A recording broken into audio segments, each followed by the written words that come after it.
Medical रो चोरी शिशु उद्धार बालेश्वर मेडिकल रो चोरी होइतिबा नवजात शिशु उद्धार होइछि।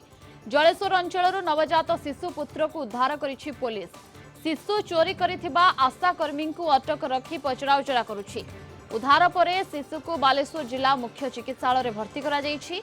गतकाली एसपी निर्देश में डीएसपी और सहदेव खुंटा थाना अधिकारी प्रज्ञा महांती नेतृत्व में एक टीम गठन होई तदंत आरंभ होइतिला।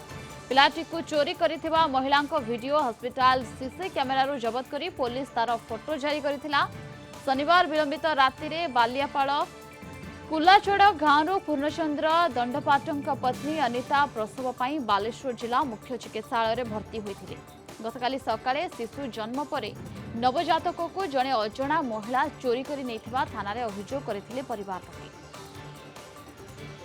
आशुतोष मलिक बालेश्वर रिपोर्टर आम सहित जोड़ी होइछन्ती। अधिक सूचना पाई आशुतोष, चोरी होइथिबा शिशु वर्तमान उद्धार होइछन्ती एवं जो महिला जनक चोरी करिथिले केउ उद्देश्य नै करिथिले से नै किछि पुलिस पाखरु प्रतिक्रिया मिलिछि?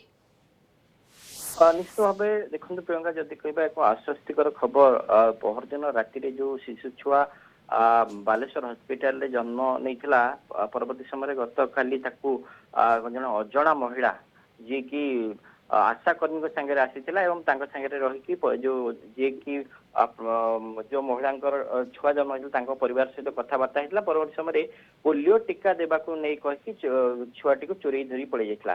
तेणु गत काली जिते एसपी निर्देश में गोटे टीम गठन करा जोटा कि सदर एसडीपीओ थे सदर खुंटा आईआईएस थे टीम नहीं सीसीटीवी फुटेज रो आधार करके तदंत कराइला परवर्ती समय जलेश्वर जो ब्लॉक पाखरु से छुआ को ठाब कराइला। वर्तमान छुआ को माँ को फेरा जाइछि। अन्यपटे जदि कहबा एने गत पूर्व एक घटना घटी बालेश्वर मुख्य चिकित्सालय जोटा कि परवर्ती समय गत काली जो घटना घटला निश्चित भाव कोठी ना कोठी कहवाकू जो सिक्यूरीटी माने रहउचंदी से माने केवल ए बाबद रे कोनोसी से माने जत्ते की सचेतन रहबा कथा से माने कोनोसी रहउनाहंदी केवल हॉस्पिटल परिसर रो विभिन्न समय एभली चोरी होउची एवं खाली छोट बड़ जने शिशु छुआ मते चोरी हेबार मते नजर रहउची। तेनो पुलिस वर्तमान जदि कहबा जे आशा कर्मी रहिछि तांको अटक रखछि एवं जो महिला गतकाली 3टा राति जिते छुआ को उद्धार कराला से महिला को आनिकी पुलिस अटक रखी।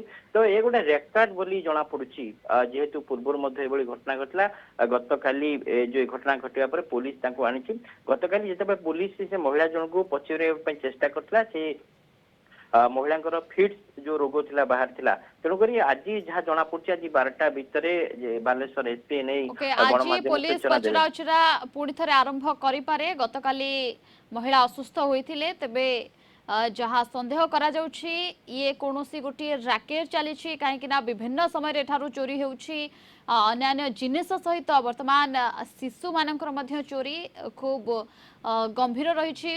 बहुत बहुत धन्यवाद आपन को समस्त सूचना एवं आलोचना पाई।